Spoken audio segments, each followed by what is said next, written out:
శ్రోతలందరికీ నమస్కారం. నేను మీ మోహన్ స్వామి పేలూరు. ప్రియ మిత్రులారా, ఈరోజు మనము మహామహిమాన్వితమైన శ్రీ బాలబొమ్మయ్య స్వామిని గూర్చి, స్వామి మహిమలను గూర్చి తెలుసుకుందాం. ఆ ప్రదేశము ఒక నిర్మలమైన జనసందోహము తక్కువగా ఉండే పవిత్రమైన ప్రదేశం. అక్కడ ఒక దేవాలయం వెలిసింది. ఈ ప్రదేశానికి చుట్టుపక్కల గ్రామాలు దాదాపు 3 కిలోమీటర్ల దూరంలో ఉంటాయి.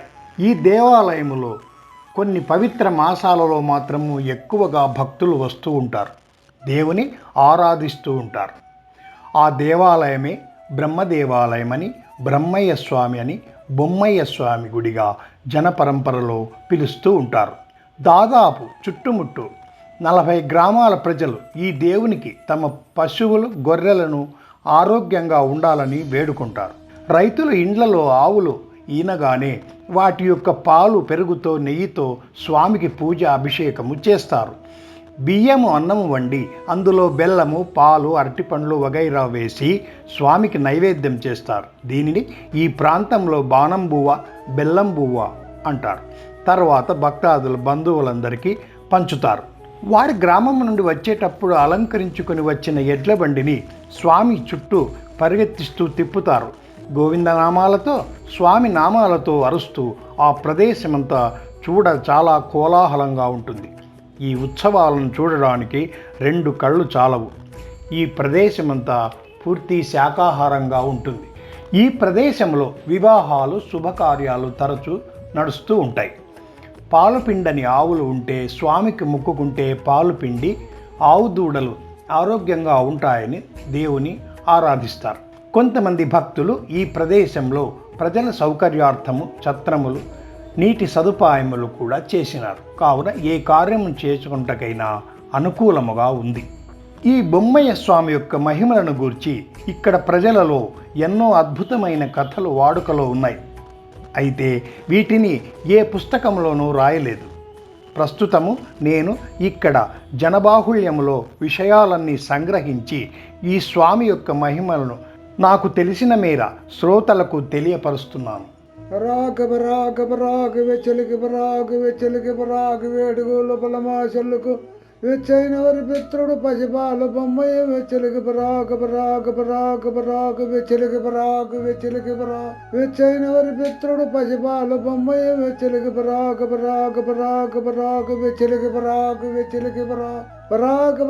వెద్దలావుల బొమ్మయ్య, కట్టిడావుల బొమ్మయ్య, పాలార పళ్ళు పట్టపు కుమారుడు పలమాసి బొమ్మయ్య, నీ కొలవాయి వెచ్చలికి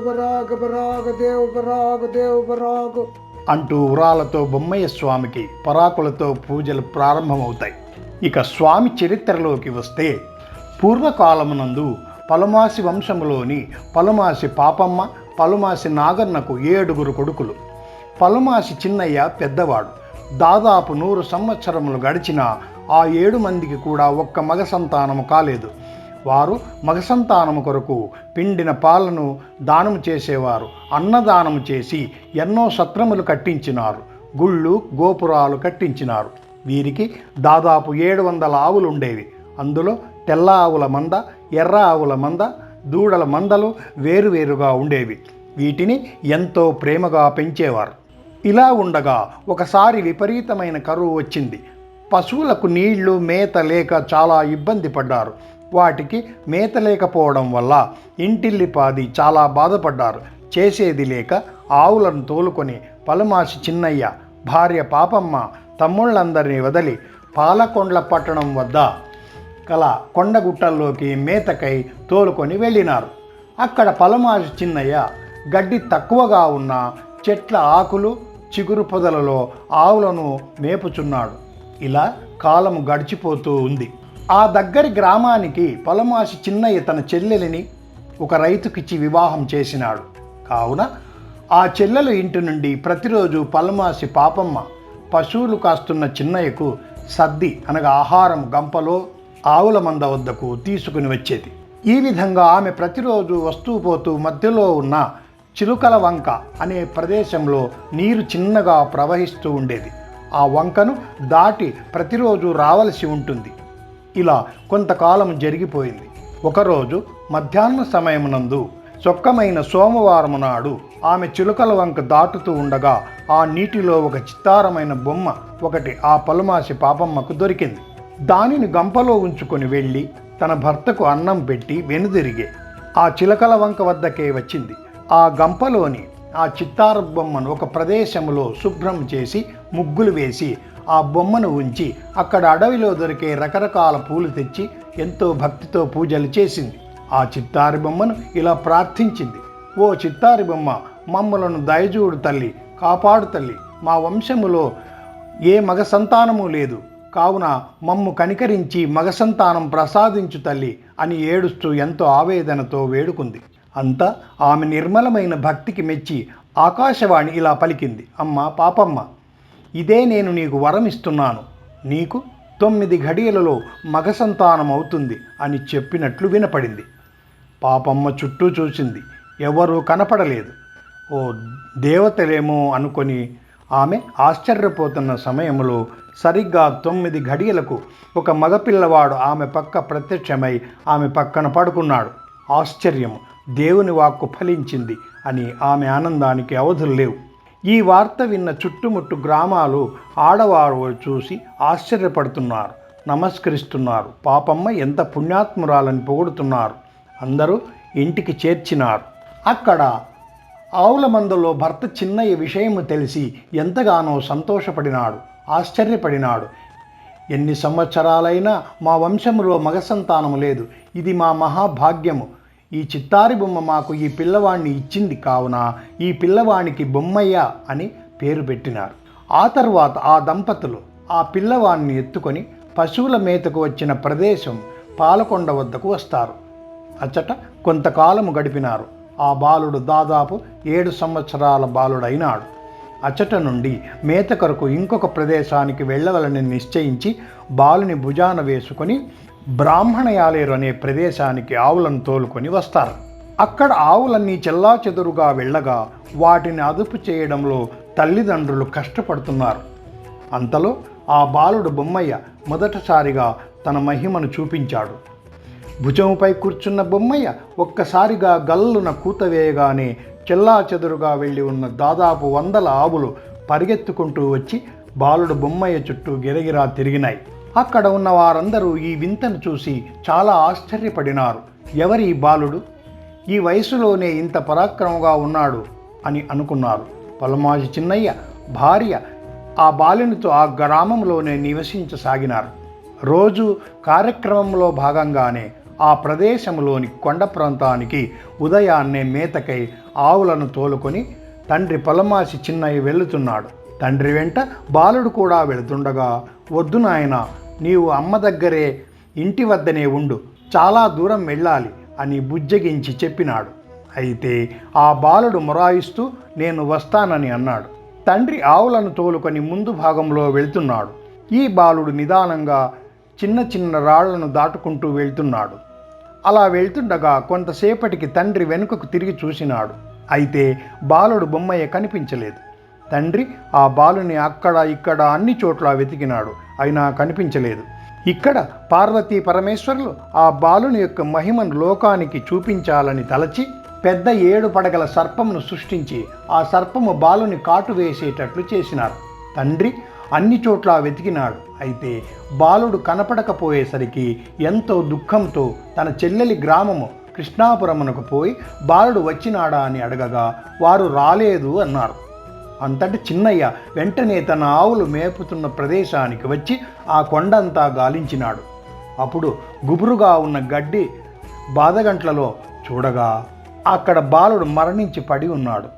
అంతటా ఆ చనిపోయిన బాలుని వద్దకు తల్లి వచ్చి, ఆహా, మా వంశానికే సంతానము లేకపోతే ఆ చిత్తారి బొమ్మ తల్లి ఈ బాలుని మాకు ఇచ్చింది, ఎంతగానో సంతోషించినాం, ఇంతలోనో తీసుకుని పోయినావా తల్లి, ఇంకా ఆ బాలుడు లేని బ్రతుకు మాకెందుకు, మేము కూడా చనిపోవడం ఒక్కటే మార్గము, మమ్ము కరుణించు తల్లి, ఆ బాలుడు లేక మేము బ్రతకలేము అని గోడున ఏడుస్తూ విలపించింది. పామెందు గరిసెను పామెందు గరిసెను, ఓ నా కొడుకు బొమ్మయ్య, నీకు గాయమెందుడు దొరికెను బాలుడా, ఎడుగులు పలమా సొల్లుకు ఎడుగులు పలమా సొల్లుకు ఎత్తి ముద్దును బాలుడు అతమైపోతివే బాలుడా నీకు పమెందు గొర్రెకేసో ఓ పసిబాల బొమ్మయ్య నీకు గాయమెందు జోకిన కొడుకు కన్ని కడపనాదే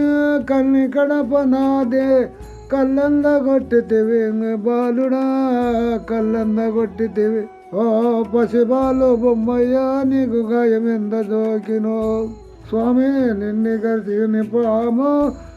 గరిసిన పాము నిలవనల్లా ఎండి ఒగుడుగా నాని నీకు పామెందు గరిసను ఓ పసిబాల బొమ్మయ్య నీకు గాయమెంద జోకెనో కొడుకమ్మోయ్.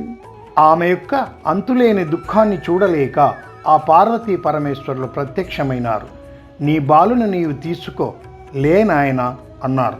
త్రిశూలంతో ఆ బాలుని తాకగానే ఆ బాలుడు లేచి కూర్చున్నాడు. అంతలోనే పార్వతీ పరమేశ్వరులు అంతర్ధానమైనారు. ఆ తల్లిదండ్రులు అమిత ఆనందంతో ఆశ్చర్యంతో ఆ బాలుని ఎత్తుకొని ముద్దాడినారు. పార్వతీ పరమేశ్వరులు ఎంత దయామయులని దేవుని ఎంతగానో ప్రార్థించి పొగిడినారు. మహా ఆనందముతో జీవనము సాగించినారు. ఇట్లే కొంతకాలము ఆవులు మేపుకుంటూ పాలకొండలో ఆ బాలుని తల్లిదండ్రులు ఆనందంగా గడిపినారు. విధి బలీయమైనది కదా. కొంతకాలం తర్వాత ఆ బాలుని యొక్క తల్లిదండ్రులు చిన్నమ్మ మరియు చిన్నయ్య మరణించినారు. బాలుడు ఒంటరివాడైనాడు. బాలునికి దిక్కు విచారించేవారే లేరు. ఆ దేవుడే దిక్కు. ఇక చిన్నయ్య అన్నదమ్ములు 6 కలిసి ఈ బాలుడు లేకుండా ఉంటే ఆ ఆవులన్నీ తామే తీసుకోవచ్చని తలసి ఆ బాలుని ఏ విధంగానైనా ఈ ప్రదేశం నుండి తరిమివేయాలని అడవిలో ఆవులు మేపుతున్న దగ్గరకు వెళ్ళి చింతబర్రలు కానుగ బర్రలు తీసుకొని ఆ బాలుని కొట్టి చిత్రహింస చేసినారు. చాలా బాధించినారు. ఈ ప్రాంతంలో కానీ ఈ గ్రామంలో కానీ ఎక్కడైనా కనిపిస్తే నిన్ను చంపేస్తామని బెదిరించినారు. అంతటా ఆ బాలబొమ్మయ్య ఆవులన్నింటినీ వదిలివేసి పాలకొండ రాళ్లగుట్టలో చేరి బందపాలనే పాలగా తాగుతూ పాపరకాయలు అడవికాయలను తింటూ గడిపినాడు. ఒంటి నిండా మురికి, కోరిబట్టలు, ఒక పుట్టగోచి, చేతిలో ఒక ఎదురు కర్ర. ఇది అతని రూపం. ఈ అడవిలో చెట్లు గుట్టలే నా ఇండ్లు, బంధువులు, ఈ సూర్యచంద్రులే నా తల్లిదండ్రులు. పరమాత్మ నాకు ఎన్ని కష్టాలు వచ్చినాయనుకున్నాడు. దుఃఖంతో ఏడ్చుకుంటూ పడిపోయినాడు. అచ్చటనే పార్వతీ పరమేశ్వరులు ప్రత్యక్షమై, నీవు దుఃఖపడవద్దు నాయన, ఎత్తు ప్రదేశము ఎర్రగడ్డ నేల అనే ప్రదేశము దగ్గర పాళ్ళూరు రాళ్లపల్లి అనే గ్రామం ఉంది. అక్కడ పాలారపోళ్ళనే వంశస్థులున్నారు. వారు చాలా మంచివారు, దైవభక్తి కలవారు. వారికి పిల్లలు లేరు. ఆ ప్రదేశానికి వెళ్ళు, నీకు అంతా మంచే జరుగుతుందని చెప్పి మాయమైనారు. బొమ్మయ్య కాకలు దూరని కారడవి, చీమల దూరని చిట్టడవి. ఆ అడవిలో చిరుతలు, నక్కలు అన్నీ ఉన్నాయి. అయినా దారిలో భయపడకుండా ఆకులు అల్లములు తింటూ నడిచి వస్తున్నాడు. దారిలో పశువుల కాపర్లు, గొర్రెల కాపేవాళ్ళు అన్నం పెడితే నమస్కరించి భూమి మీదకు వేసేవాడు. చాలా రోజులు నడిచిన తర్వాత ఆ ప్రదేశం దగ్గరగా వస్తున్నాడు. ఆ చెట ఒక గ్రామం కనపడింది. దానికి దగ్గరలో కొందరు రైతులు సేద్యం చేస్తున్నారు. అటుగా వెళ్తున్న బాలును చూసి వారు ఈ పిల్లవాడు పిచ్చివాని వలె ఉన్నాడు అనుకొని ఏరా రాలే అని పిలిచినారు. తరువాత నీ చేతిలో కర్ర ఏమిటి అని దానిని లాక్కొని వెదురు కర్రలాగుంది అని దానిని విత్తనం విత్తే అక్కడికట్టెగా వేసుకున్నారు. ఆ బొమ్మయ్య ఇది నాకు పార్వతీ పరమేశ్వరులు ఇచ్చిన కర్ర అని చెప్పినా వినలేదు.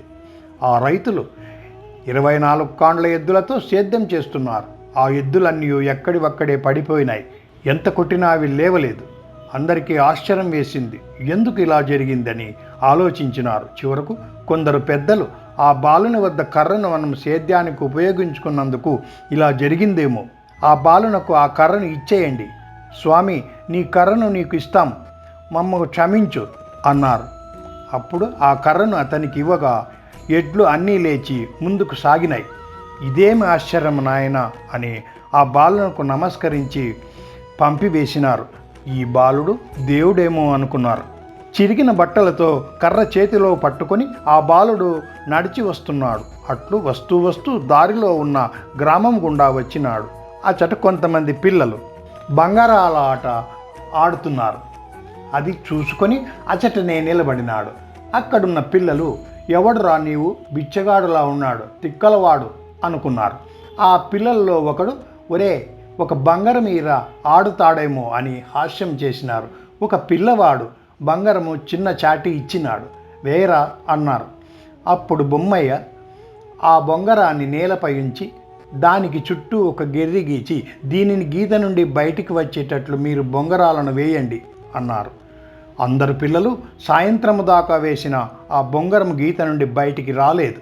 అందరికీ ఆశ్చర్యం, ఎవడి బాలుడు అనుకున్నారు. ఒరే ఈ బాలునికి తగిన బుద్ధి చెప్పాలి. దాదాపు 50 ఇనుప బంగారాలను నేలపై ఉంచి వాటికి చుట్టూ గీత గీచి వీటిని గీత బయటికి వచ్చేటట్లు బంగారంతో వేయమని కట్టె బొంగరం చిన్న చాటి ఇచ్చినారు. అందరూ నవ్వుతూ నిల్చున్నారు.